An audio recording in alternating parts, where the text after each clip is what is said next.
ጫት አስለን ለምንድነው አሁን ጫት ፍየል የምትበለው ቅጠል እኮ ነው ማን ነው ያመጣው መጀመሪያ የጀመረው ማን ነው ይህ ነገር ሸይጣን እኮ ነው ያመጣው ወንድሞች ከጫት የሚገኘው አንድ ኸይር የለም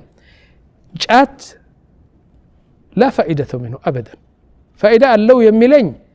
يعني عند سو ጭንቅላቱ የሳተ መሆን አለበት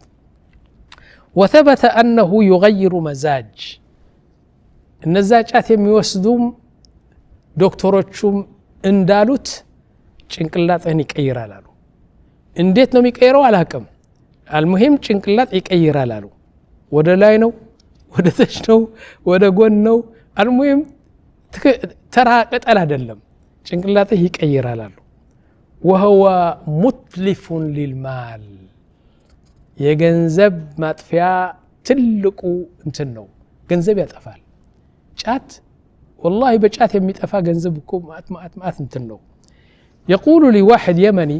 ከኔ ጋር ለዚህ የመኒ ወደ የመን ሄደና ልጁን አንዲት ሴት ልጅ አለችው እሷን ሊድር ነው የሄደው ሰርግ ተደረገ አለኝ والله ለጫት ብቻ 50,000 ሪያል ነው ያጠፋው አለኝ በሰርግ የመጡ ጫት ካላቀረብክ አይበሉም አስለን አይመርቁልህም ለጫት ብቻ 50,000 ብር አወጣሁ ምን ለማረግ ነው ሌላ የለም ጤናም የለውም አያጠግብም يعني ምንም ነገር ፋይዳ የለውም 50,000 ብር አጠፋሁ አለኝ ከዛ በኋላ ولو تقول لهم مثلا الآن በኢትዮጵያና በየመን ብዙ ጫት የሚበላው በእነዚህ ሁለት አገር ናቸው ጫት እኮ حرام ነው ብለህ ቁመህ እነዛ ጫት የሚበሉ ሰዎች ጫት እኮ حرام ነው ብትላቸው እውነት ነው አላህ ይበለውና መጀመሪያ የሚጠሉህ እነሱ ናቸው ይሰድቡሃል ممكن ይመቱሃል ممكن ይገድሉሃል በጫት አትምጣ